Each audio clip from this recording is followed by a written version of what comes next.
Hello friends, नमस्कार.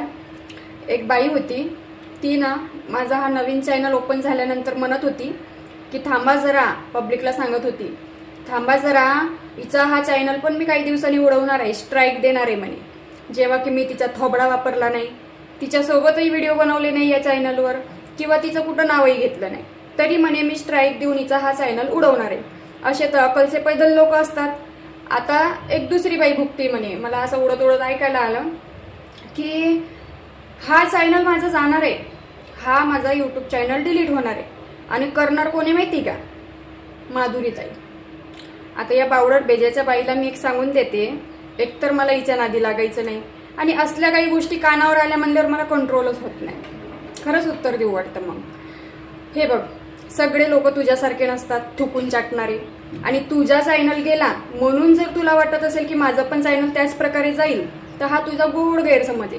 कारण माझं कसं आहे, मी कोणाच्या लेण्या देण्यात नसते, आणि कोणाच्या उचापात्या करत नसते, आणि कोणाला शिवीगाळ करून फालतू व्हिडिओ बनवत नसते तुझ्यासारखी. तू तसे व्हिडिओ बनवायची ना, म्हणून तुझा तो चॅनल गेला. आणि आम्ही तुझ्यासारखे नाहीत, तुझ्यामध्ये आमची गिनती करूच नको. तुमच्यासारखे दडबदरी लोक तुम्हीच, कळलं ना? त्यामुळे माझा चॅनल जायचा विषय नाही. आणि राहिली गोष्ट, जरी हा चॅनल माझा माधुरीताईमुळे झालं गेलं समजा, म्हणजे त्यांनीच जर डिलीट केला, तर हा चॅनल कोणाची देण आहे? जो व्यक्ती कमवायचं कसं, खायचं कसं शिकवतो, तो व्यक्ती कधीही पोटावर लाद देत नाही. एक तसा निघाला म्हणून सगळेच सारखे निघतात का? सगळेच सारखे असतात का? नाही ना. तुझ्यासारखे लोक नाहीत आम्ही. तू अक्षरशः, मी असं ऐकलेलं आहे, तू मेलेल्या आईला सुद्धा सोडलं नाही, त्या डेड बॉडी सोबत पण तू व्हिडिओ काढले. एवढी तर तुला डॉलरची हाव आहे, व्हायरल होण्याची तुला हौस आहे, बरोबर? तसं आमचं नाही. आम्ही फक्त आमचं बघतो, आमच्यावर बोलतो, याच्या त्याच्या उचापात्या करत बसत नाही. आणि तू बरंच काही काही बोलून पब्लिकला भीक पण मागितलेली आहे, हे पण मला ऐकायला आलं. बरं, तो तुझा विषय. पण मी काय म्हणते, तुझं एवढं फटलंय, तू तिकडं बघ ना. दुसऱ्याच्या फटक्यात कशाला पाय घालायला जाते?